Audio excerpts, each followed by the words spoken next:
রমজানের শুরুতে বেশি দাম থাকলেও এখন বাজারে স্থিতিশীল সবজির দাম। তবে এখনও ১০০ টাকা হালিতেই বিক্রি হচ্ছে লেবু। এদিকে কেজিতে ২০ থেকে ৩০ টাকা বেড়েছে ব্রয়লার ও সোনালী মুরগির দামে। এদিকে জ্বালানি তেল সংকট আতঙ্কে বাজারে পণ্য সরবরাহে ব্যাঘাত ঘটার আশঙ্কা করছেন বিক্রেতারা।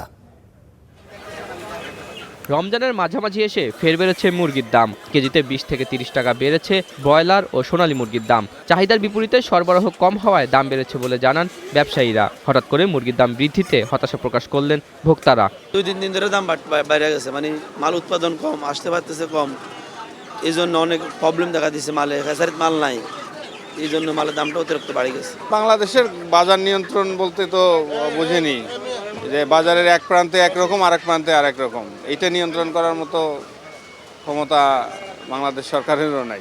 রোজা শুরুর সবজির দাম কিছুটা কমেছে। বেগুন, শিম, টমেটো, শসাসহ বেশিরভাগ সবজি কেজিতে কমেছে ১০ থেকে ২০ টাকা পর্যন্ত। তাই বাজার এখন স্বস্তির না হলেও কিছুটা নাগালে আছে বলে জানান ক্রেতারা। কিছু কিছু জিনিস স্থিতিশীল আছে, ম্যাক্সিমাম দাম বেশি। কারণ এখন কিছু কিছু জিনিস হচ্ছে সিজন নাই, সেটা ঠিক আছে, একটু বেশি থাকে।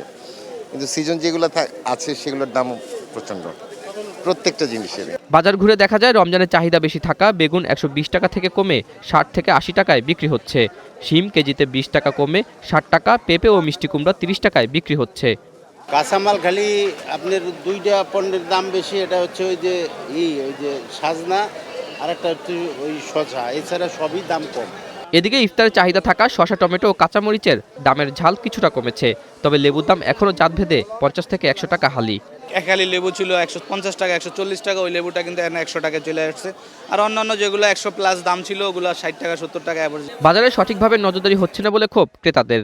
বাজার মনিটরিং বা সিন্ডিকেট বন্ধ হওয়ার বাংলাদেশে কোনো সুযোগ নেই, কখনোই সুযোগ নেই। এগুলো আমরা শুধু শুনবো, এগুলো পুস্তকে আর শুধু কথায়। আর তেল সংকটে পণ্য সরবরাহ কমলে সবজির দাম বেড়ে যাওয়ার আশঙ্কা বিক্রেতাদের। আতাউর নিয়ন, স্টার নিউজ, ঢাকা।